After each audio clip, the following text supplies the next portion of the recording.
Hello, everyone. My name is Veronica Rivera, and I'm a PhD candidate in the Computational Media Department at UC Santa Cruz. My co-author, Dr. Ning and I are excited to be sharing our work on understanding women gig workers' perceptions of and experiences with bias and harassment in gender-agnostic gig platforms. In this work, we present how gender-agnostic gig platforms perpetuate bias and harassment for women workers when interacting with customers. We present 3 ways in which the gender-agnostic design of gig platforms manifests through the underlying algorithms and values of these socio-technical systems. We show the implications of gender-agnostic design through women workers' lived experiences and discuss recommendations to improve gig work conditions for women workers. Prior work in HCI and related disciplines has shown various ways in which gig work creates poor, unfair, and precarious working conditions. Yet, these issues have been studied in a gender-neutral manner without taking into consideration potential differences in how gender influences the challenges and experiences of workers. Some polls suggest that in North America, women make up around half of the gig workforce across ride-hailing, food delivery, and home service platforms. In offline organizations, women face a gender pay gap, workplace harassment, and lack of career growth opportunities. Initially, gig platforms seemed to provide an alternative to these realities. Hunt et al. And Kalsawol found that women may find gig work particularly appealing because of its low entry barrier and perceived flexibility in scheduling and work locations. The promise of flexibility is enticing since it would enable women workers to manage other responsibilities that often fall on them, such as childcare and household duties. Yet, Fletcher found that unpredictable work patterns and lack of healthcare benefits can severely impact women workers despite the perceived flexibility. Yet, it is uncertain how women gig workers navigate the potential opportunities and risks in doing this kind of work. Despite the high participation of women in gig work, few studies have focused exclusively on women's experiences navigating the challenges and precarious working conditions on gig platforms. Prior work and our own experiences give us reason to believe that women may represent a marginalized group in gig work. So to understand the complex dynamics surrounding gender, marginalization, and gig work, we set out to investigate the question, what are women's unique experiences and challenges in gig platforms, especially as they relate to bias, harassment, and safety? We conducted semi-structured interviews with 20 women gig workers in the US and Canada who work as drivers, food couriers, and perform home service tasks such as cleaning and handiwork. In the interviews, we asked questions to understand women's unique experiences as women workers, how they feel their gender identity has shaped their experiences working on gig platforms, and how they respond to and cope with bias and harassment.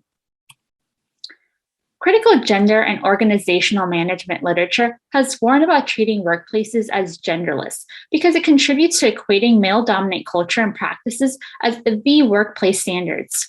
We echo this by finding that gig platforms are gender-agnostic in their design. This means that platforms' designs treat men workers' experiences as the norm and are blind to women's realities. Platforms do not actively discriminate against gender, but they are insensitive towards existing gender inequities.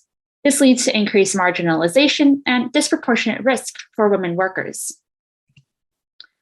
We saw the gender-agnostic design of gig platforms showing up in 3 ways.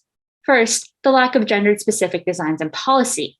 Second, the failure of dispatching and recommendation algorithms to acknowledge women's contributions. And third, the value placed on masculine qualities, which are rewarded on the platform through increased financial and physical security. And now my co-author, Dr. Ning will present our findings and design implications. The lack of gender-specific designs leaves women workers vulnerable to bias and harassment when interacting with customers. Platforms assume that women do not require designs that acknowledge their experiences and vulnerabilities. For example, Penny told us that they don't teach you how to use the app, they don't teach you customer service, they don't teach you about laws on the road, safe practices, or best practices. Nothing, absolutely nothing. So you wing it.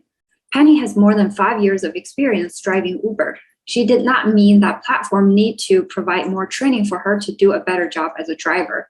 Rather, she needs a policy from the platform to safeguard herself when interacting with disorderly customers. As a result, women workers find it difficult to stand up for themselves when faced with bias and harassment when interacting with customers. Instead, in this situation, women workers try to de-escalate by brushing off the perpetuator's actions or playing along for the remainder of their interaction.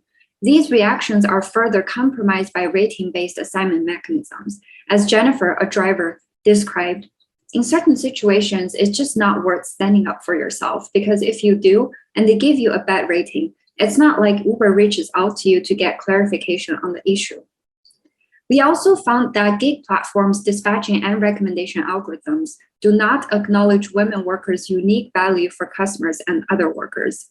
For instance, Ella struggles to gain visibility on the TaskRabbit platform being a woman, while women workers are actually preferred by many other women customers.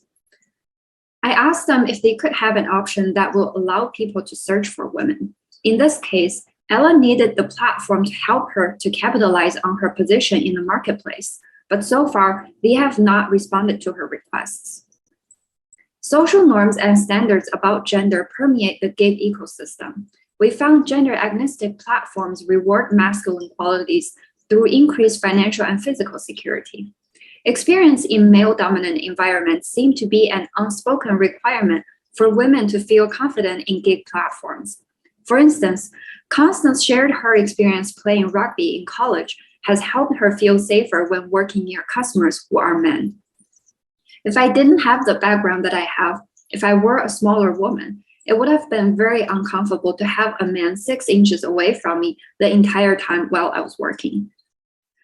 We use our findings to outline design, policy, and research recommendations to improve gig work conditions for women workers.